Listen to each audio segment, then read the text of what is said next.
Do you want durable 100% carbon fiber arrows? Warhead Arrow Company.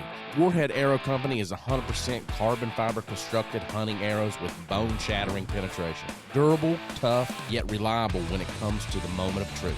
Their target arrows are world-class in accuracy and precision, an arrow that target archers can depend on to reach the top of their game. Warhead Arrow Company. Check them out today at warheadarrowco.com. That's Warhead Arrow Company. warheadarrowco.com. Folks, welcome to another episode of On the Limb Podcast with Nature's Voice Game Calls, where deer camp becomes a reality for every listener. Join us as we talk God, family, country, and everything outdoors. Kick back, relax, and have a listen. Now, here's your host and co-host, Mike and Dan. Well, we are back to the grind after an awesome family vacation in St. Simons Island, Georgia.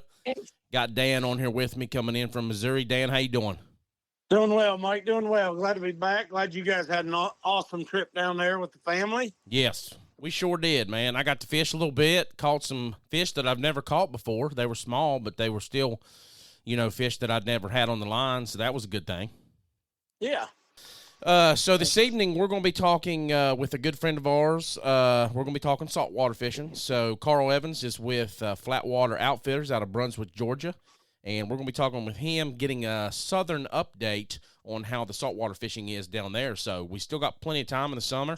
If you want to go and book with someone, Carl Evans down south in Brunswick, Georgia, and he also does in Florida, I believe. So that's a great place to do. And he will give you all the details here in a little bit, but Dan's going to tell us about some of our promo codes and share those with our listeners.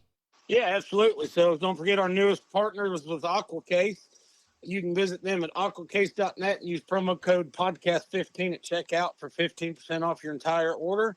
They're your waterproof case and bag experts. Hey, let me tell you, I was in a store the other day and seen a few of those Aqua cases. I'm like, oh, okay. So I finally got to put one in my hand, and they are very, very well made. Good quality. Yep. For sure. Yeah. Also, guys, go ahead. Yeah, go ahead. No, you're fine. Oh, I was just going to say, go ahead and head over to Spotify, Apple Podcast, Amazon, YouTube, or wherever you're getting your podcast. Give us a listen. And don't forget to use podcast 10 at checkout with outdoor-pro-shop.com for 10% off your order at checkout. Yes. So Dan talking about them bags there. I first used an Aqua case when we were at a water park in Williamsburg, Virginia. We have timeshare down there, and we were staying, and we went to one of the big water parks. What is that, the biggest one? Splash Country or what? I can't remember which one it is, but it's down there in Williamsburg, and it's one of the biggest ones that they have down there. So we went to there, and they were selling those Aqua cases there, and all of us used them within the family. And I'm going to tell you right now, they do not leak. No, from the looks of it, they wouldn't, for sure. Yep, yeah. They're very good. So, let's just talk a little bit about saltwater fishing. So I got to do a little bit while we was down there in St. Simons Island, Georgia. That's where we go on vacation every year. Perfect place to surf fish. I've surf fished Myrtle Beach. I've surf fished Outer Banks, and I've surf fished a lot in St. Simons. Dan, do you normally surf fish when you're in Florida? No, not in Florida. When I go to like Myrtle or South Carolina, I'll do some. But honestly, when I'm down there, I like that pier fishing. I like sit up on the pier and just jig fish. Really. Yeah. See, I can't get into the pier fishing. I guess I just like being up early and on the beach. I don't know. Oh, I'm up early.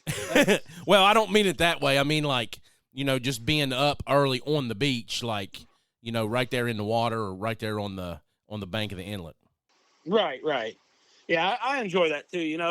It's a good time. You wake up before everybody else. You get out there. I mean, you're going to have people walking and stuff. Some of them old timers like to get up real early and just walk the beach before it gets hot and all that. But yeah, for the most part, you're the first one out there. You get to watch the sun come up while you got your pole in the water. Yep. Line out, getting wet, Yeah, and you get to talk to a lot of people. There's a lot of people that go out and walk early in the morning. They run and all that stuff, and everybody wants to know what you're catching. Yep. Everybody stops. Caught anything doing any good? Yep.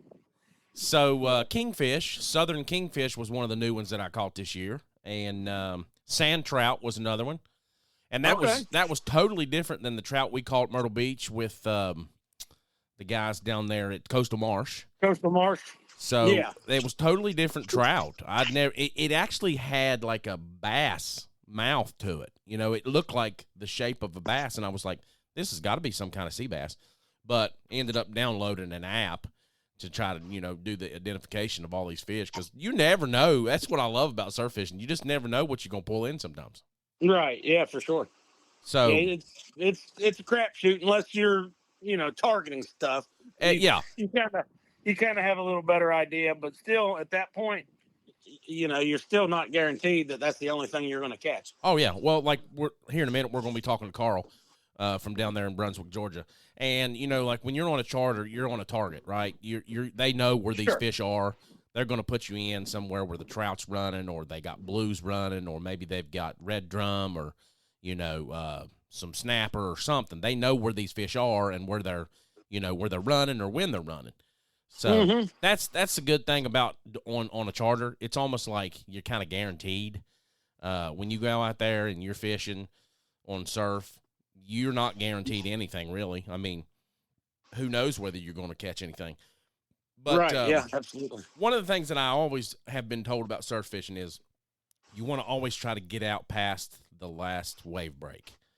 And, you know, if you can do that, sometimes I've been out early in the morning, like 5:30, 6 o'clock, and it's as calm as can be, like a lake water. And you just got barely, you know, barely some small waves breaking on the, you know, as soon as it gets to shore. So that's always awesome to see too. And I use a tide for fishing surf thing online to do the tides on how they're coming in. Like you'll have 4 different tides. You have the low tide and the second tide, and then third and fourth, and that's your high lows. So yeah. I mean, that's the difference between river, lake fishing, and ocean fishing. You really do need to pay attention to your tide tables. And, oh yeah, you do. Yeah. I mean, I've always had the best luck when the high tide is coming in. So, high slack tide. Yeah. And I'm telling you, man, we had some rough water down there this year in St. Simons. I mean, I was looking on this app, and they were rough and they were big, but I didn't think they was that big. But the waves from this app and this thing online was saying it was like, they were saying 6.5 foot waves and swells. Okay. So I really don't know how they measure those, but they said the highest one on a couple of days that we were there were like up in the 9 foot range. It was pretty windy while you was down there then? Oh my gosh, it was windy because we had a couple storms coming in, and you know, down in Florida, they had a couple storms that they were watching that was coming in, and there was one that was heading up the eastern coast there of Florida, and so we probably caught some stuff off of that because we're only 45 minutes from Jacksonville when you're there in St. Simons. So, but yeah, nice. I mean, it was great. I mean, catfish, we caught catfish like crazy, always do, and it seems like the catfish start biting when the high tide's going back out. Yeah, and I don't know if it kind of draws them into it because they're kind of bottom dwellers and they just get what's left over. I don't know. It could be. Yeah. We got into some stingrays this year too. Never caught a stingray, and my brother. Yeah, they're a good fight, huh? Oh my gosh, my brother-in-law was the first one to catch one, and his was an Atlantic stingray, and it wasn't diamond shaped. It was more like round or kind of oval. And the last one that I caught was a southern stingray, and it was diamond shaped. This thing was probably 18 to 20 inches wide. And probably anywhere from 20, 25 pounds. And you talking about giving up a fight, because I had just caught one of them small sand trouts. He probably was only 3-4 inches, and I said, man, I'm going to put a bigger hook on here, and I'm going to use this thing as bait. So I put a bigger hook on there. I hooked that thing through the tail like you would a minnow if you're crappie fishing or something. And I threw that thing back out there, and I was like, Josh, now if we see this pole double over, we probably got a good shark on here, or it may be, red or something. You just never know when it's like that. And that pole almost doubled over and almost took my rod holder in with it. So I grabbed it, and I didn't even really have to jerk. I just started reeling in it, and then my freaking drag was started singing. Oh, yeah. And I was like, oh, it's on now, Josh. So I started reeling in, and I'm like, it stopped a little bit. It stopped fighting, and I'd reel in and it'd be good, and then it just all of a sudden take off. And I was like, man, this is gonna be something good. Get it up to the bank, and it's a freaking stingray, and I'm like, oh man, I wanted it to be a big fish, but Oh yeah. anyways, so we're going to take a break here real quick, hear a word from our sponsors. Dan, you'll do the salute to Valor, and then we'll have Carl on to give us a little southern saltwater fishing update. Yep, absolutely. Hello, Hunt Chef Nation. Turn any cooking experience into an extremely wild one with Hunt Chef's delicious dozen seasonings, jerky, snack sticks, and brine kits. All 12 seasonings are packed full of wild flavor. Perfect on pork, beef, chicken, lamb, vegetables, soups, venison, elk, or any wild game. Order today at huntchef.com or call the Hunt Chef headquarters at 724-780-3377. Order today at huntchef.com or call 724-780-3377.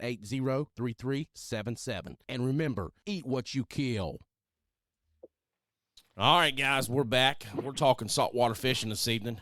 We're going to have Carl here in just a second, but first, let's get with Dan, and he's going to do our salute to Valor.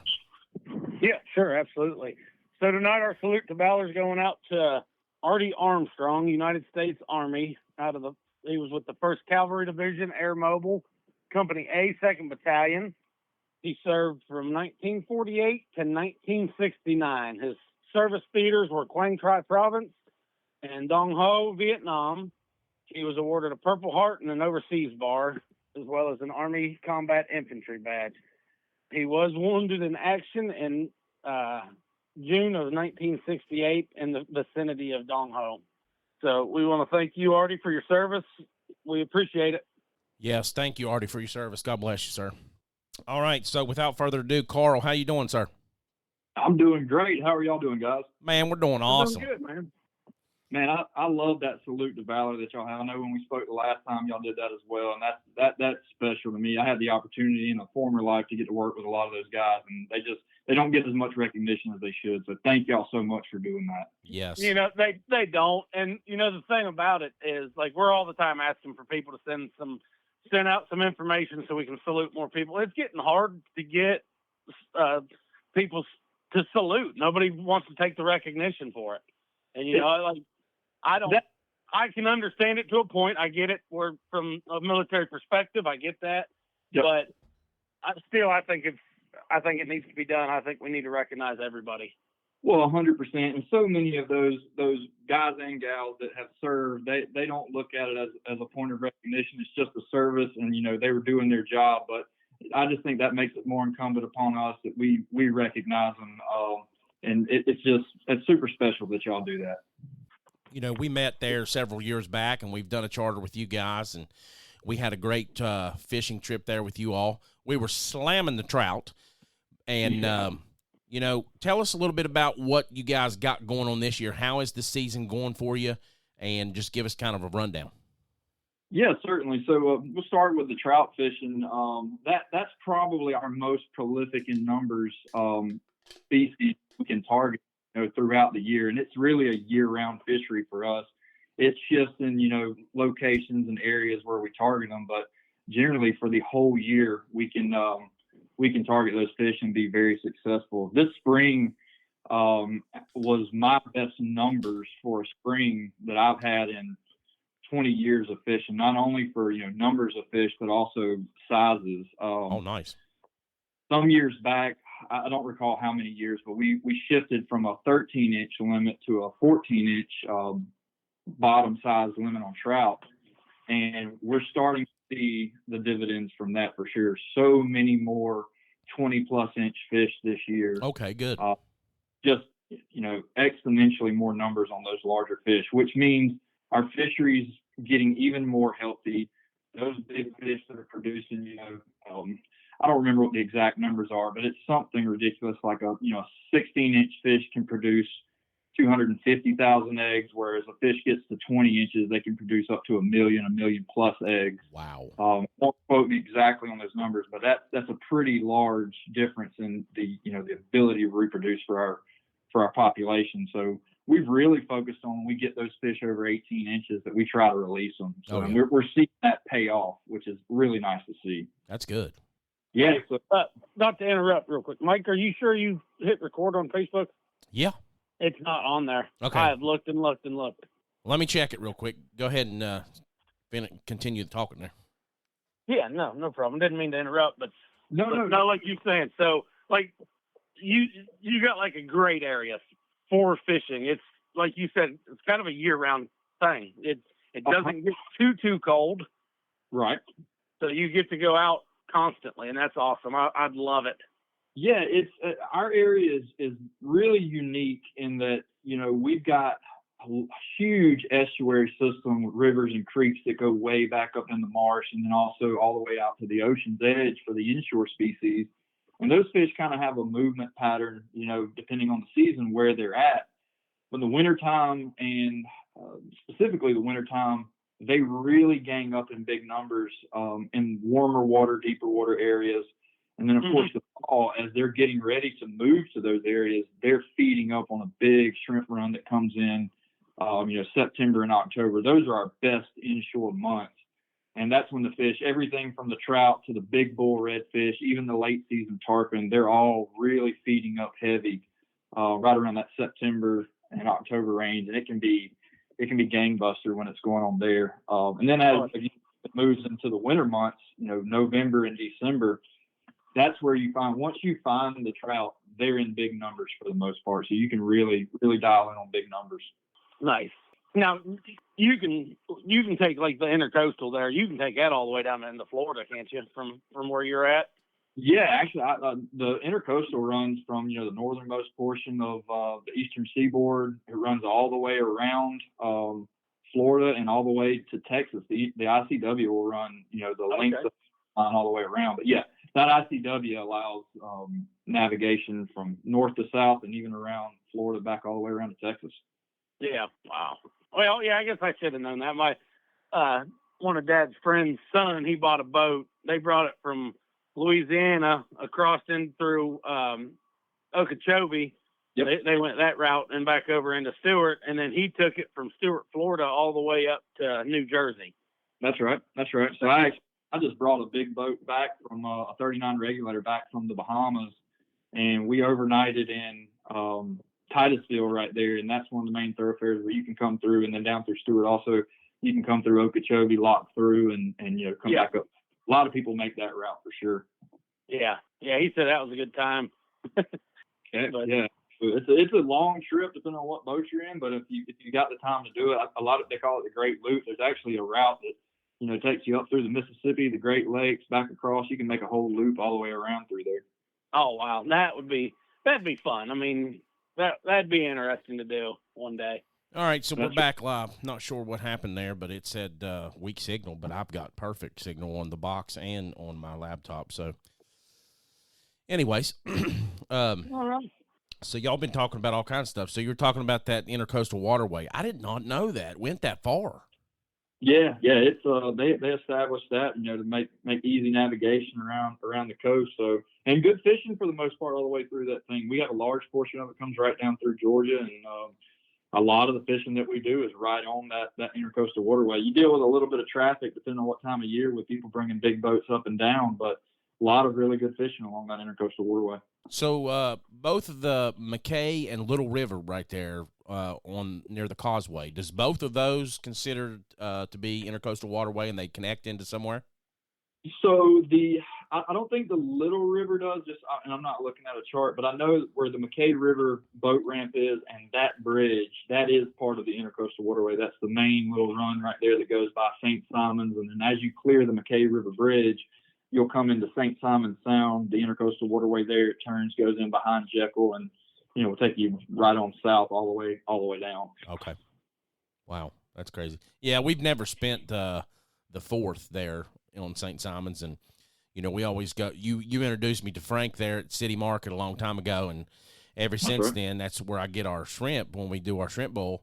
And I got to give a shout out to them because Frank and them do an awesome job. I mean, I go over there and I was like, I need 8 pounds of the biggest shrimp you got this year. And he was like, well, I don't even have 8 pounds out here. I got to go back and get those. But it was really busy. He was like, I tell you what, he was like, I don't think they're going to be able to fit any more people over on St. Simons.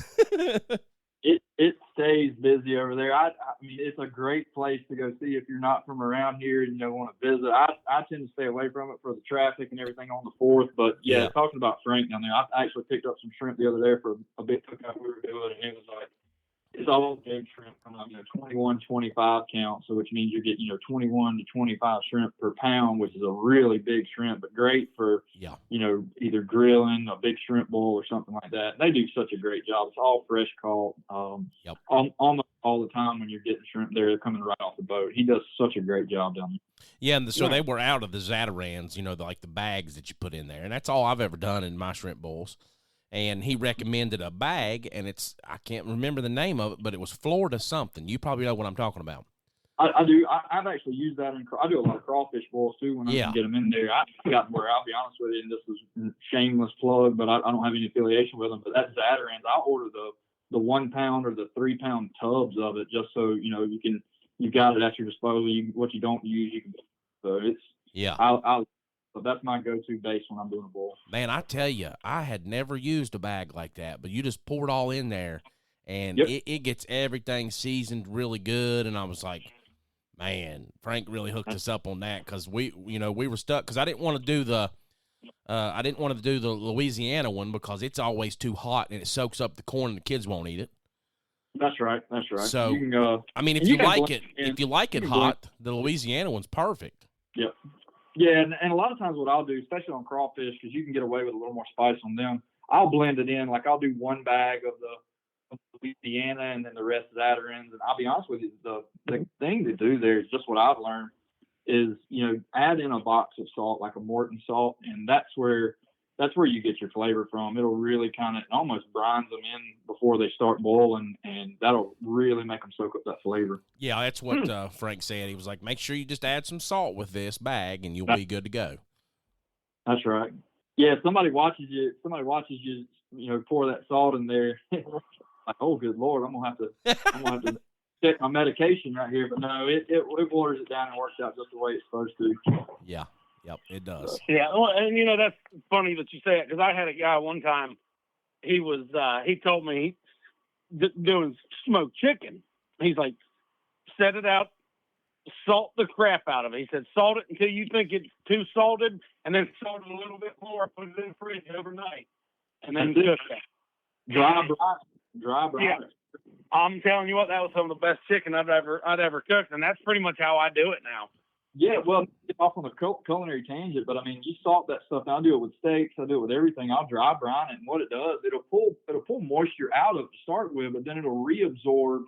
What moisture it pulls out, it'll reabsorb that salt into it and kind of internally season it. So that's the whole point behind that dry brining. Oh yeah, for sure. Yep, I got what you're saying there. It's definitely good.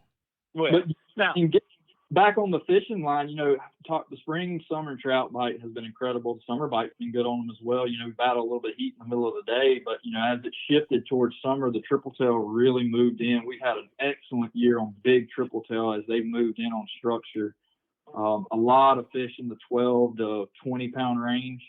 And we're actually have a trip tomorrow. We're going to target those, and it's been exceptional this year. Been very reliable. So, our triple tail fishery, is doing really well on the big fish. Of course, early in the spring, you got those fish out on the beach. You can sight fish. They'll kind of float up high on the water, and you can throw artificials, live bait, or apply at those. So that's been a really good. It's almost like all of the redfish numbers as well have been up, which that's a battle we've been fighting for about the last 10 years. And thank goodness our anglers and captains around this area have kind of started self-imposing some regulations that we're trying to get moved to the state level. But this year, I've seen more fish on low tide fly fishing and on high tide in the grass fly fishing than I have in the last 10. So that fishery has really started to rebound, and it's due to our anglers and our captains kind of taking it upon themselves to say, okay, if the state's dragging their feet a little bit, and not to throw any shade towards the state, but things move slow at the government level. I know y'all understand that. Yeah. Oh yeah. And they're working hard. We're still in the middle of that, push for that regulation change. And I think we'll see it close to the beginning of 2026, to where we get down to maybe 3 fish per angler and then a boat limit, which would be ideal. But all the captains are already doing that if they're not catch and release with redfish all the way around. So that's really helped our numbers rebound. We're seeing the progress from that for sure. Good. Well, that's good to know. It's helpful. I mean, we're as hunters and anglers and all, we got to be on the conservation side of things too. It's not just, let's go kill everything we see or let's catch and eat everything we see. We've got to be frugal about it, or we won't have it in years to come. No, yeah, and I mean, true. Look, I'll never give anyone any grief about wanting to keep a couple of redfish to eat. They're wonderful to eat, but you can keep one 22-inch redfish, and it'll feed 2 to 3 people off of those 2 fillets, and 2 fish per trip or 2 fish per person, it's plenty, especially when you got a good box of trout to go with them. I mean, there's no reason. If every state, almost every state now has dropped their limits. I think we have the most liberal redfish limits in the country per person still, and it's time for a change. The states on either side of us have made regulation changes. Their populations are doing really well. And it's just time that we kind of fall in line. And I think that's the path we're on. We've got some great organizations like Georgia Saltwater Anglers Association. They do a wonderful job advocating for us and working at the state level with our leadership and legislators. So I think we're over the hump, and we've got the ball rolling in the right direction, and hopefully see that change. The data's coming back and supporting what we're pushing for. So I look to see that change in 2026, hopefully. So. Yeah. Carl, you're breaking up there a little bit. I'm not sure if that's a breaking service or maybe your Wi-Fi. Okay. How about now? No, you're good now. Okay. Yep. Well, let's move on here a little bit. You got some other pretty exciting news, Carl. You guys kind of just added like an Airbnb type thing to your setup there. So if you don't care to tell us about that and where you can offer that to your clients that book a charter with you. Yeah, on a limited basis, I've bought a nice home back in October here, and I've really set it up to entertain. On a limited basis, I can offer that availability to some clients. For overnight stays if it works out with everyone's schedule, especially in the summertime when everybody's visiting. Tarpon fishing's in full swing, so that gets really popular right now. Oh yeah. But yeah, look to have that available, on a limited basis if it works out for everyone's schedule. It's very, very close to Jekyll, St. Simon's Island, and within 30 minutes of everywhere that I fish from. So it's worked out well. It's a work in progress, and hopefully some folks can enjoy that, from time to time. Nice. That's awesome. Yeah, I mean, the last time we talked there, which was probably a couple of weeks ago, it was right before we came down, and you were just kind of giving me a rundown on things that you all have done and how much you all have grown, and it's awesome. I love the growth. Yeah, it's working out really well. I mean, I'm super blessed. I couldn't have asked for a better turnout from the opportunities that I've had with the company. My clients, a lot of the credit goes to them for coming back year after year. The fishing's been great, and then also just the little bit of growth that we have with the house here now, and hopefully offering that. Hope to in the future maybe have a couple more properties that make that more available. I've kind of gotten a little stingy, to be honest, with the house. I don't want to be out of it very often. It's become home more, so I'm kind of a little bit like, well, I thought I wanted to rent this thing out a lot, but I don't know so much. I like being here now. It's become home, so. Sure. I hear you. So there before we started this evening, and you were talking about spring turkey. We just coming out of spring turkey season into this summer saltwater fishing, and you and your father there had an awesome spring. Tell us a little bit about that. Yeah, we did. So my spring's wide open with fishing a lot, but there's one thing that Dad and I do. Before this, kind of hunt, I would have said almost religiously, but the good Lord went ahead and took it full swing and said, okay, I'll bring it full scale into a religious experience. We took a week and went up to some property that we did a hunt out of Georgia, and we had an epic few days. My uncle, my dad, and I, we killed 3 birds in 3 days, and the last day, my dad killed a second bird. And that story, we had the opportunity. I've been going through a little bit of stuff on the personal side, and him and I, we rode around and talked about it a little bit. And my dad and I, if anybody knows my dad and me, we say a whole lot more without talking than we do with actual words. But it's one of those times where we had a really good talk and got emotional a little bit, and then we kind of, all right, let's get back to hunting. So we find a bird in a field strutting. So, okay, let's make a move on him. So we're going around the edge of this field, and I thought, if we can get around this corner here, I think we can set up and call the bird to us. He said, all right. So as soon as we round the corner, of course, the bird is walking to us. He sees us, and the bird runs off. And I was frustrated. And I was like, God, we've ruined this. Like, we had been hunting hard for 2 days for Dad to kill a bird and just never lined up. I'd actually called a bird in for him that morning, and the bird just wouldn't get in line for him to shoot. So I was actually able to kill the bird, but it was kind of like, dang, it wasn't as rewarding as it would have been if Dad would have been able to kill the bird. So anyways, we scared this bird out of the field, and I'm frustrated. I'm like, all right, let's go see if we can find another one. I'm aggravated. And he could tell it. He was like, well, let's just sit down here for 30 minutes. Let's just be still, stay calm, and we'll just sit right here. And I thought, that bird ain't coming back. He just seen 2 Bigfoot walking in the middle of the field and run off. So I wouldn't. I see 2 Sasquatch walking towards me with shotguns. I'm going the other way too. He said, well, I've done this a lot over the years, and he said, let's just sit down here. All right. So we set up, and I'm kind of halfway into it, looking at my phone. I call every 10 minutes or so, and I just happen to glance up, and I look out at 85 yards, and the bird's standing there strutting. And I'm like, you got to be kidding me, because I was placating him at that point. And sure enough, the bird comes in on a string. I'm able to video it. He walks into about 40 yards, perfect shot. Dad shoots him on video. It's great. We're high-fiving. Even in the video, you can hear me say, all right, I admit it. I was wrong. Yeah, I told you. And as I was walking out of the field with the bird, I just got the whole experience of that afternoon, the great conversation that I had with my dad, that hunt, his lesson and his teaching to me, I got almost overwhelmed with emotion. It dawned on me. I was like, that was literally God speaking through the lips of my dad in a bigger way than just the turkey hunt, because applying that lesson of just be still. You don't have to do something just right now. You don't have to react out of emotion. You can just be still, trust God's plan, and what's supposed to happen will happen. And it almost brought me to my knees, where I was like, man, there's never been a more clear sign, clear message from the Lord than that experience for me. It was just, I've been talking with some friends of mine that, we talk about faith a good bit, and man, I'm looking for an opportunity to share this story, because I think there's so many times that, when we're in the outdoors and doing the things that we love, we're so focused on. Hey, I'm not sure what happened there, bud.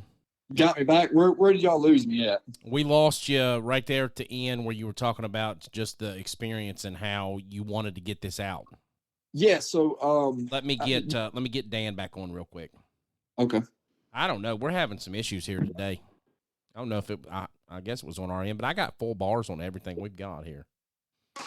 Yeah. I've got him back on. Let me merge you over. All right. Carl, you there? Yeah, I'm here. Okay. Yeah. So we were just sorry about that little interruption there. I don't know what's going on. I got full bars on the phone that we're using for our recording. I've got full bars on my box, even on my phone. I've been texting from my phone, but it just call failed. So I don't know. No worries. But anyways, sure. So we ended up where you were talking about you wanted to get this experience out because you think that people need to hear this. Yeah.